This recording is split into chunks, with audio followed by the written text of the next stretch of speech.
여러분, 살면서 힘든 순간 다들 한 번씩은 겪어보셨죠?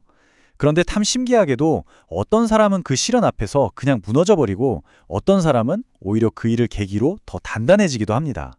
오늘 우리는 바로 그 한 끗 차이에 대해 이야기해 보려고 해요. 믿음이라는 게 우리 삶의 고난 속에서 대체 어떤 역할을 하는지 지금부터 함께 파헤쳐 보겠습니다. 흔히들 믿음만 있으면 다 괜찮아질 거야 이런 말을 하잖아요. 근데 정말 그럴까요? 오늘 우리가 함께 풀어볼 질문이 바로 이겁니다. 믿음을 가진 사람과 그렇지 않은 사람, 이 둘 사이의 진짜 차이는 과연 무엇일까요? 많은 분들이 믿음을 가지면 마치 고속도로처럼 문제없는 평탄한 길만 걸을 거라고 생각해요. 하지만 현실은요, 오히려 폭풍우가 몰아치는 험난한 길에 더 가깝죠. 진짜 중요한 건 문제가 있느냐 없느냐가 아니에요. 진짜 차이는 바로 그 문제를 만났을 때 내가 어떻게 반응하느냐, 여기에 달려 있습니다. 아니, 근데 이 말이 좀 막연하게 들릴 수도 있겠네요. 그쵸? 그렇다면 우리 시대의 한 인물, 이지선 씨의 이야기를 통해서 이 원칙이 우리 삶에서 얼마나 강렬하게 드러나는지 한번 살펴보겠습니다. 그녀는 정말 끔찍한 교통사고로 전신에 심각한 화상을 입었어요.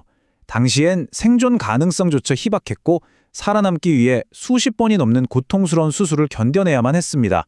그러니까 정말 상상조차 하기 힘든 그런 절망적인 상황이었던 거죠. 그런데 그녀의 고백을 들어보면 정말 놀랍습니다. 그 끔찍했던 고통을 그냥 불행으로 끝낸 게 아니라 하나님을 더 깊이 만나는 통로였다고 말하거든요. 심지어 사고를 겪기 전보다 지금이 더 행복하다고 고백합니다. 이게 바로 문제에 다르게 반응하는 삶의 정말 놀라운 증거 아니겠어요? 자, 그런데 이지선 씨 같은 이야기가 비단 오늘날에만 있는 건 아닙니다. 수천 년 전 아주 오래된 기록 속에서도 우리는 똑같은 선택의 기로에 섰던 한 여인을 만날 수 있거든요. 성경 속 룻의 이야기 속으로 한번 들어가 보시죠. 이야기는 정말 걷잡을 수 없는 굶주림, 바로 기근에서부터 시작됩니다. 한 가족이 살아남기 위해서 어쩔 수 없는 하지만 너무나 중대한 결정을 내려야만 하는 상황에 놓이게 돼요. 이게 참 아이러니한데요. 이야기의 배경이 되는 곳이 베들레헴이거든요. 근데 이 베들레헴이라는 이름의 뜻이 뭔지 아세요? 바로 빵의 집입니다.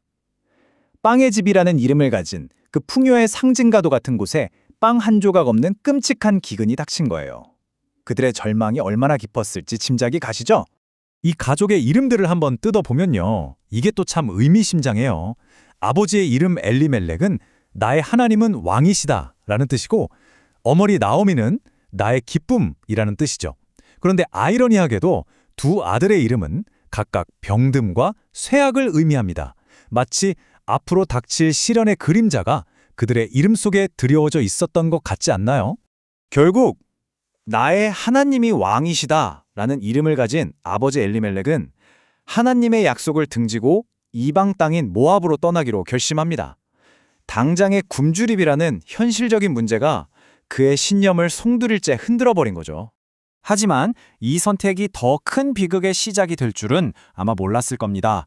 이 가족은 고난을 피하려다 더 깊은 상실의 늪으로 빠져들게 됩니다. 모압 땅에 도착해서 벌어진 일들을 보면 정말 비극의 연속입니다. 희망을 찾아 떠난 그 낯선 땅에서 남편 엘리멜렉이 세상을 떠나고요.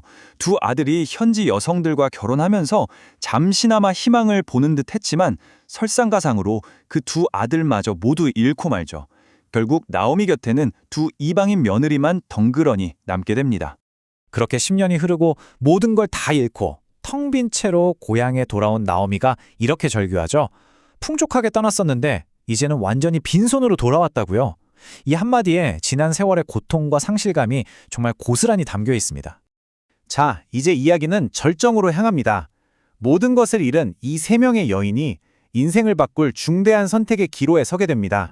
나오미는 이제 고향으로 돌아가려고 마음을 먹어요. 근데 자기를 따라 나선 이 두 며느리의 앞날이 너무 캄캄한 거죠. 그래서 진심으로, 정말 진심으로 그들을 위해서 각자의 고향으로 돌아가서 새 인생을 살라고 권합니다. 그게 그들을 위한 최선의 길이라고 생각했던 거예요. 바로 이 지점에서 운명을 가르는 선택이 나옵니다.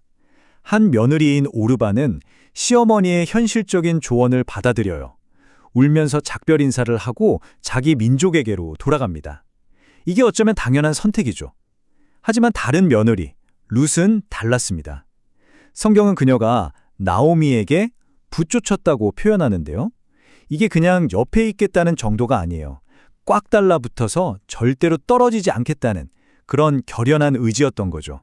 그리고 룻은 정말 역사에 길이 남을 위대한 고백을 합니다. 어머니의 백성이 나의 백성이 되고 어머니의 하나님이 나의 하나님이 되실 것입니다. 이건 단순히 시어머니에 대한 인간적인 정을 넘어서 자신의 모든 것을 내건 믿음의 선언이었습니다.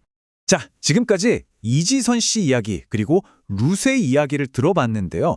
이 모든 이야기를 관통하는 그 단 하나의 중요한 차이, 그 한 끗 차이가 대체 뭘까요?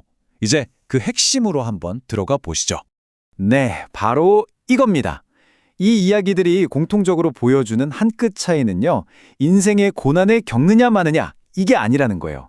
진짜 차이는 그 고난의 한복판에서 내가 무엇을 혹은 누구를 굳게 붙잡고 있느냐, 바로 이겁니다. 결국 우리의 선택은 두 가지로 나뉘는 거죠. 오르바처럼 익숙하고 편안했던 과거로 돌아가는 놓아버리기, 아니면 룻처럼 앞날이 캄캄하고 불확실해도 희망과 믿음을 끝까지 붙잡기. 바로 이 선택이 우리의 모든 것을 결정하는 겁니다. 그래서 오늘 이 이야기를 마무리하면서 여러분 각자에게 묻고 싶습니다. 만약 당신의 삶에 피할 수 없는 시련이 닥쳐온다면 그 폭풍 속에서 당신은 무엇을 붙잡으시겠습니까? 한번 곰곰이 생각해 보시면 좋겠습니다. 그 선택이 바로 당신의 모든 것을 결정할 테니까요.